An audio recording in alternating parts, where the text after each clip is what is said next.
Welcome to Dancin Moon Songcast. I'm Scott Simpson, casting from Dancin Moon Studio in Spearfish Canyon on the north end of the Black Hills of South Dakota, right on the banks of the Spearfish Creek. If you'd like to follow along, you can download a free PDF of my lyric book from scottsimpsonmusic.com/lyrics, and of course you can find links to all my music there as well. So let's get casting and find out what song we're going to talk about this time.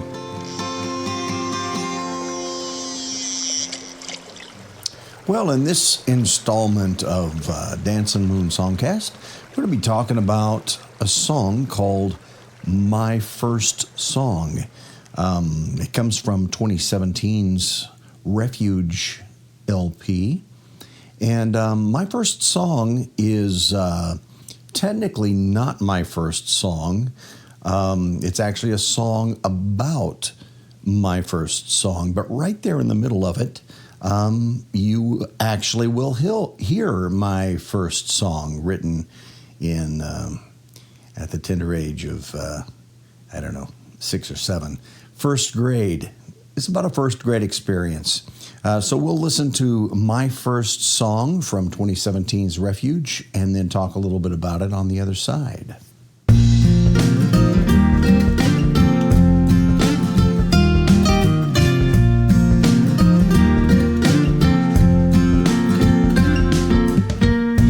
I was only 6 or 7 years old. You must have been a worn-out 32. Don't know what stories you've been told. Don't know what you went home to. But you brought a tiredness behind your eyes, and you brought a shuffle in your walk. They only left when your anger flared. Felt like hell made out of ditto ink and chalk. Yeah, felt like hell made out of ditto ink and chalk. It felt like hell made out of ditto ink and chalk.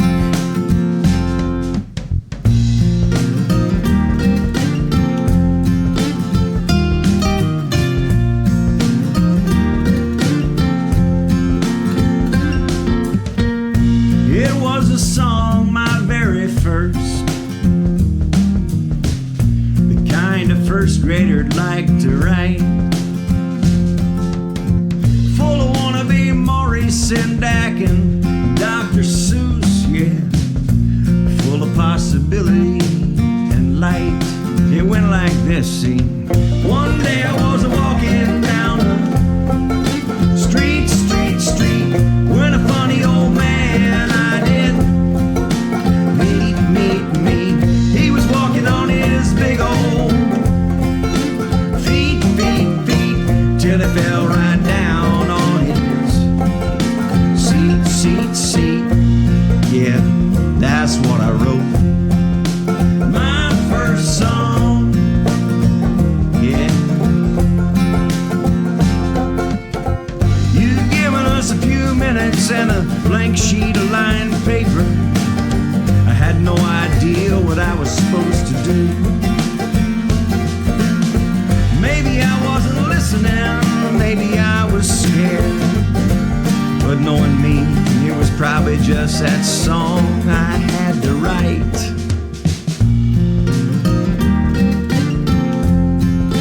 My first song.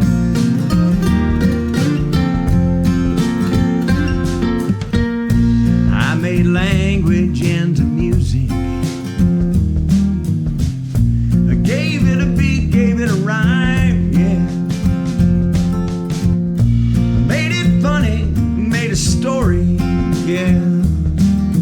One that didn't exist outside of right there, what I did in my mind. I wrote my first song. I wrote my first song.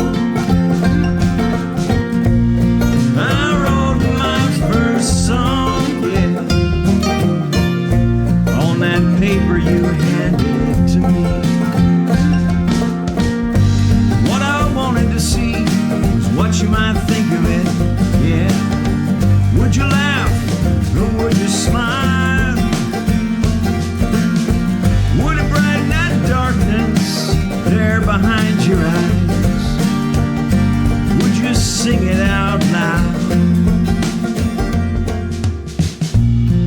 your tired, angry eyes. Well, they looked and read and were more tired. You could have just put it down now. Too bad you couldn't just retire. No, you stole my poetry. You went and stole my literary device. You wrote no, no, no, big red letters across the top. You wrote no, no, no, on my first song. You wrote no, no, no, big red letters across the top.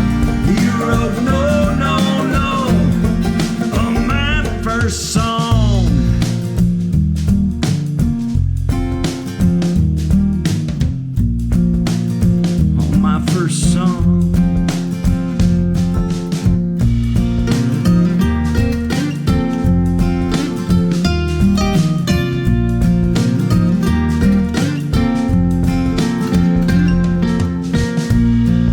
So I became a teacher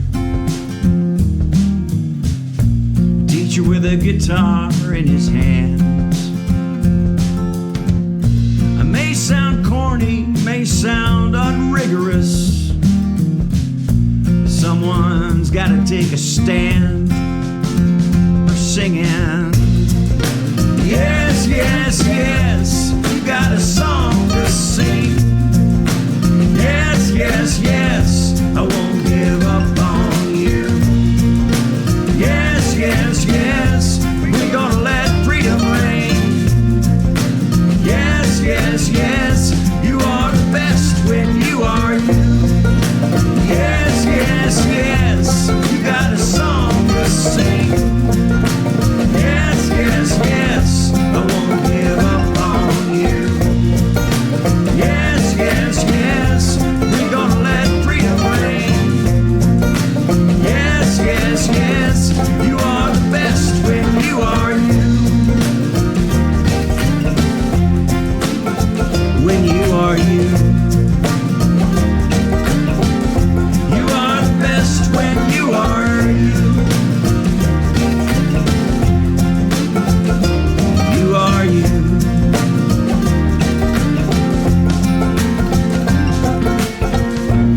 I was only 6 or 7 years old.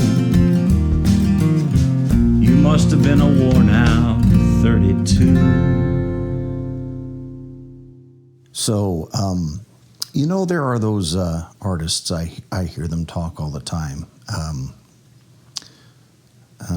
Songwriters, oftentimes actors in movies and TV. When asked, do you watch or do you listen to your own stuff? And they say, "Oh no, absolutely not. Can't stand to listen to it. I just do it and then kind of let it be."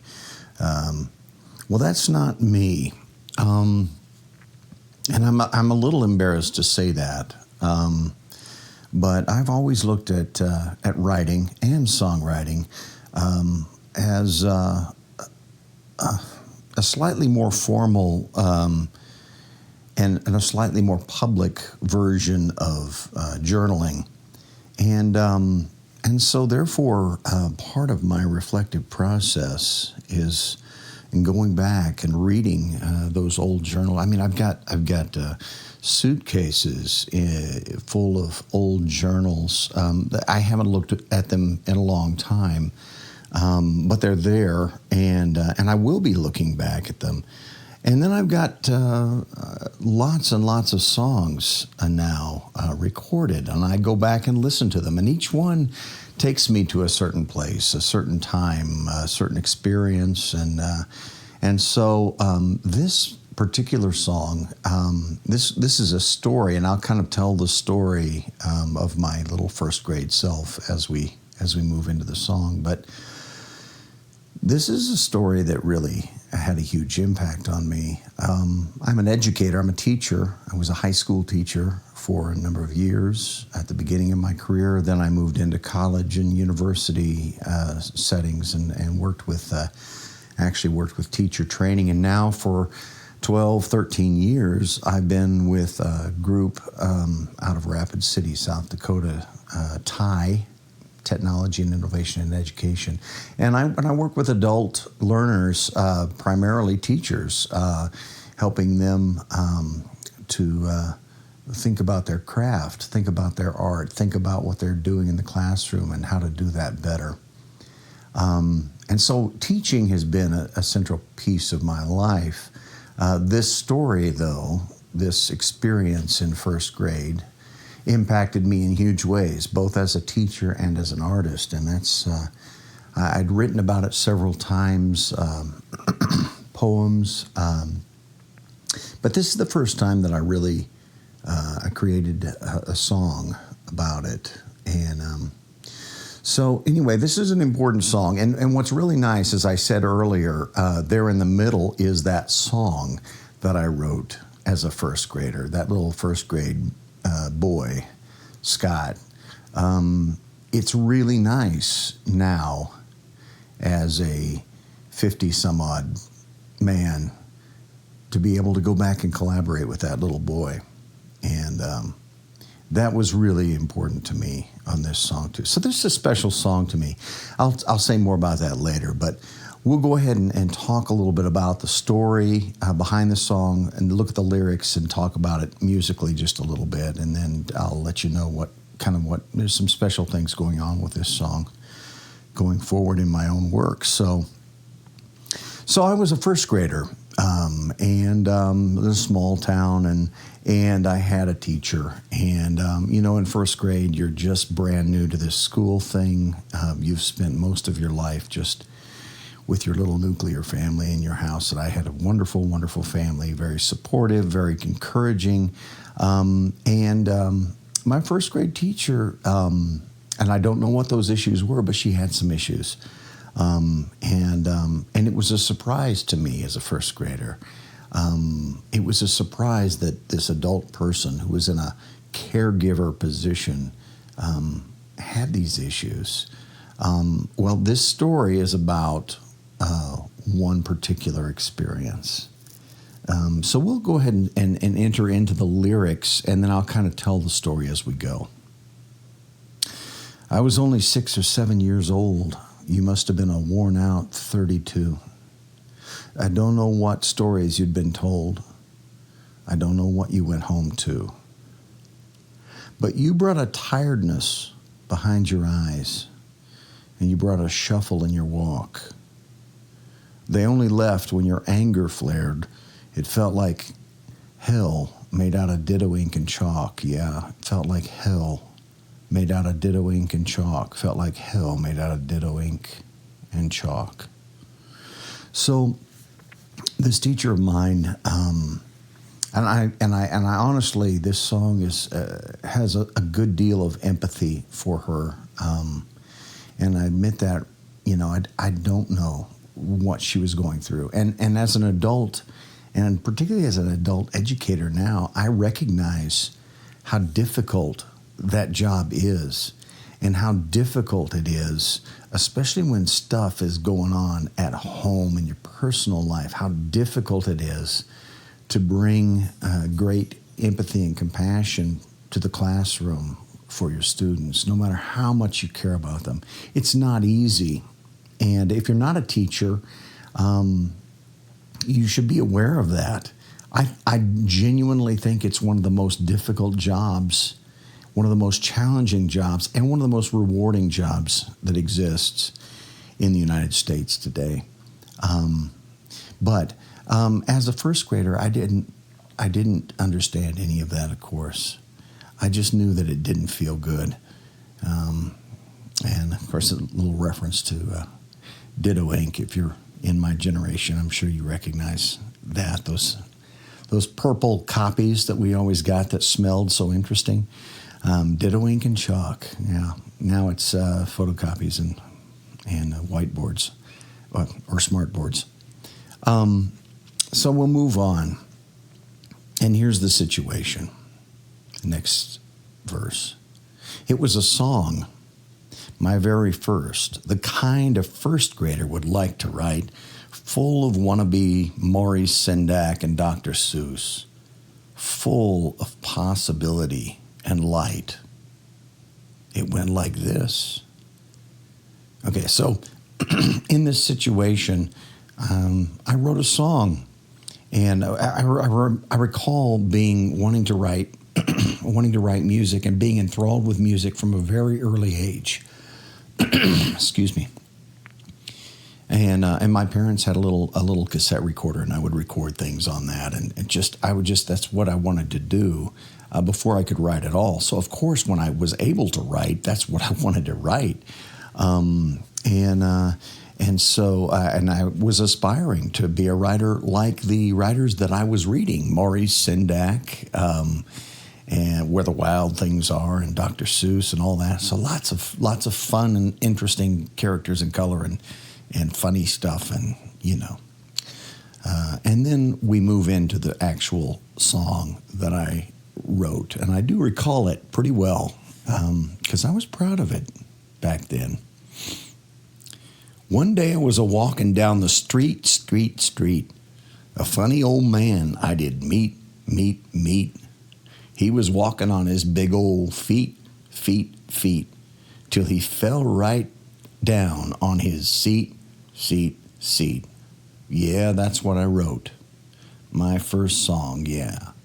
So you can see there, repetition and rhyme, and the same rhyme all the way through, and funny words, things that you laugh at when you're in first grade, like feet and seat and a funny old man, and all that fun stuff. So that's what I written. And then in the next part of the song, we kind of get the context for that. You'd given us a few minutes and a blank sheet of lined paper. I had no idea what I was supposed to do. Maybe I wasn't listening. Maybe I was scared. But knowing me, it was probably just that song I had to write, my first song. I remember getting lots of lined paper in first grade, and I remember one thing that we did have to do was practice a singular letter and write it. Fill a whole stinking sheet of paper with the letter K. Fill a whole stinking sheet of paper with the letter G. And I understand that. I was fortunate enough to pretty much already have the writing thing down, thanks to my mom. And so there wasn't a whole lot that I needed on that. And writing K after K after K was just hideous to me. And so I had a pencil and I had paper, and why not just write a song instead, The next section, I made language into music. I gave it a beat, gave it a rhyme, made it funny, made a story, one that didn't exist outside of right there. What I did in my mind. I wrote my first song.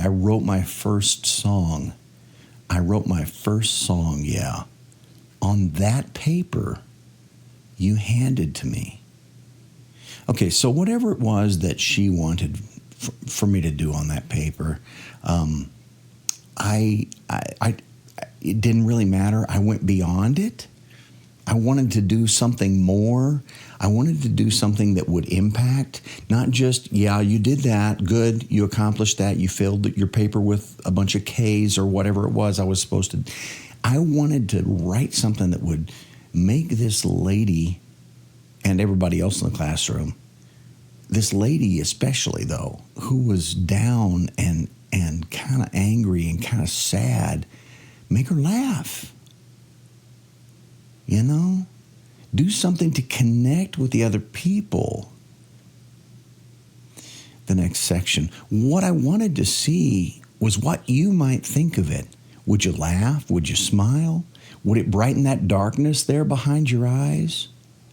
Would you sing it out loud? I had all these expectations about, oh, this is great. She's going to love it. It's like those books we read, like the Dr. Seuss thing, except I did it. I came up with it myself.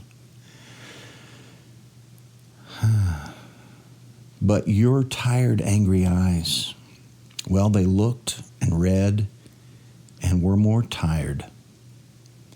You could have just put it down. Too bad you couldn't just retire. No.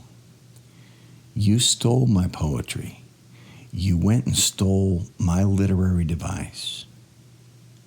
You wrote no, no, no in big red letters across the top. Wrote no, no, no on my first song. You wrote no, no, no in big red letters across the top. Wrote no, no, no on my first song. On my first song. So, imagine this little first grader. I'm so proud of this little thing that I did. I came up with repeating a single word 3 times and making it rhyme all the way through, and that's a huge accomplishment for a budding first grade songwriter, you know.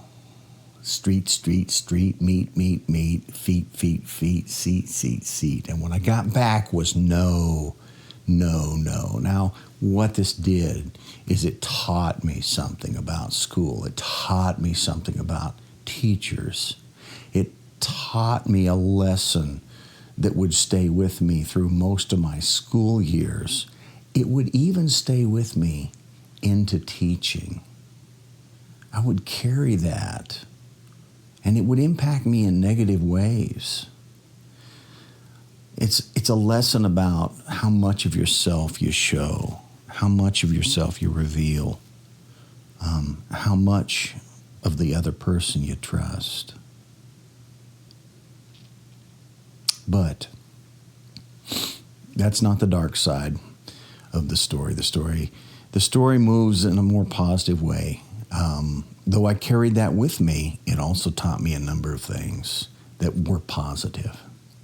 So I became a teacher with a guitar in his hands.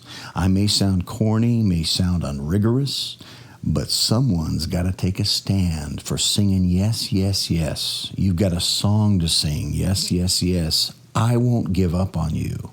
Yes, yes, yes. We're going to let freedom ring. Yes, yes, yes. You are the best when you are you. Yes, yes, yes. You've got a song to sing. Yes, yes, yes. I won't give up on you. Yes, yes, yes. We're going to let freedom ring. Yes, yes, yes. You are the best when you are you. When you are you. You're the best when you are you. When you are you. I was only 6 or 7 years old. You must have been a worn-out 32. So I really wanted by the end of this song for it to be somewhat of a sing-along anthem. I had imagined when I wrote the song that it might be something I would use in my work.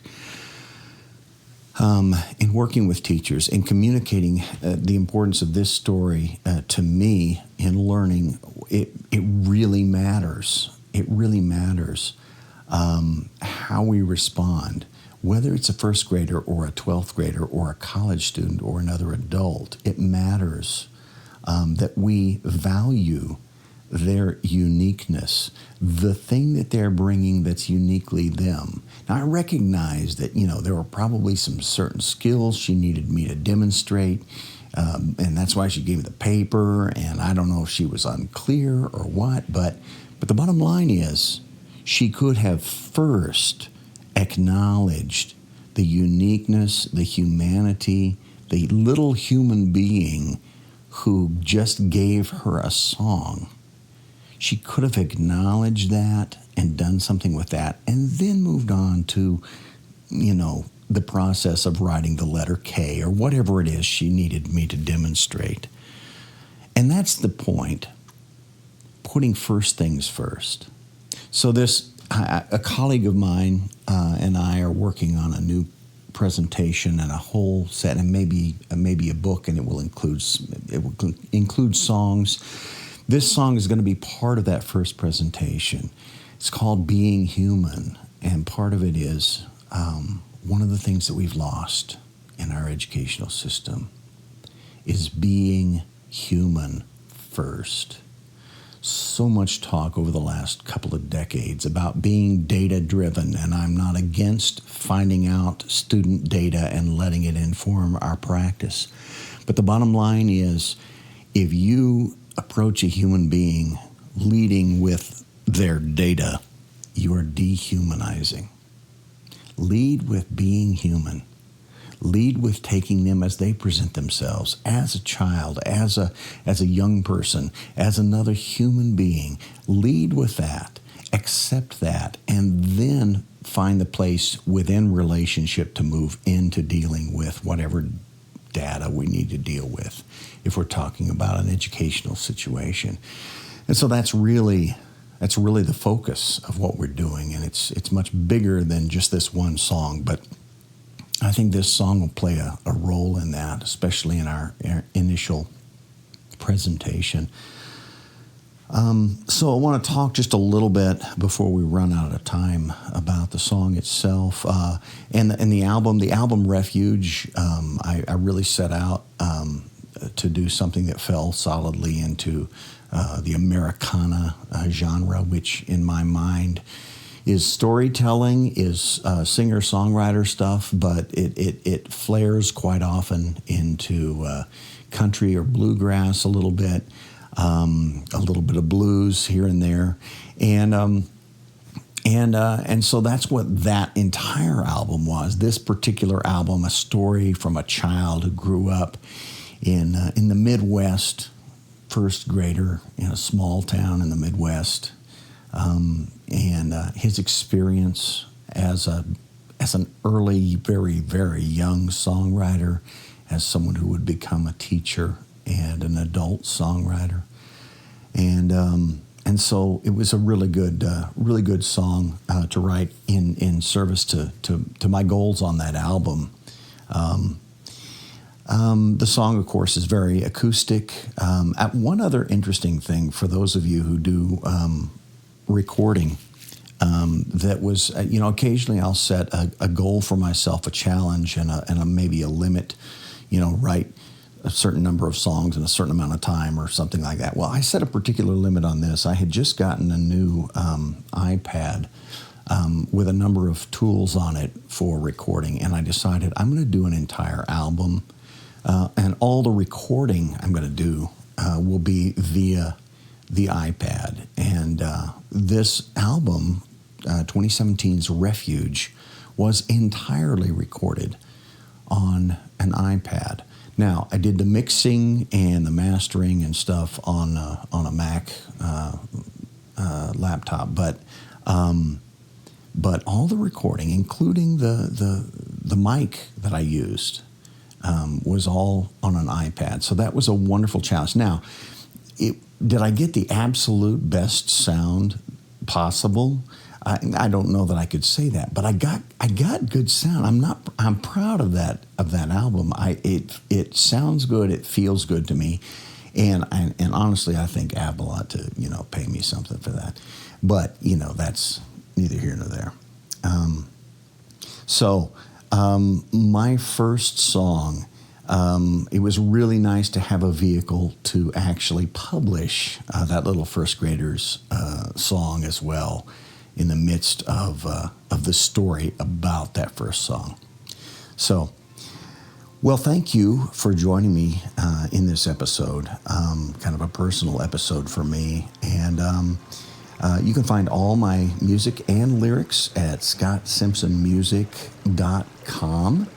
And we'll keep your eyes open. We may be doing this Being Human presentation in a town near you, and so I'll maybe in a later podcast put out some information about that. There'll be a couple of songs, several songs actually probably involved in that project.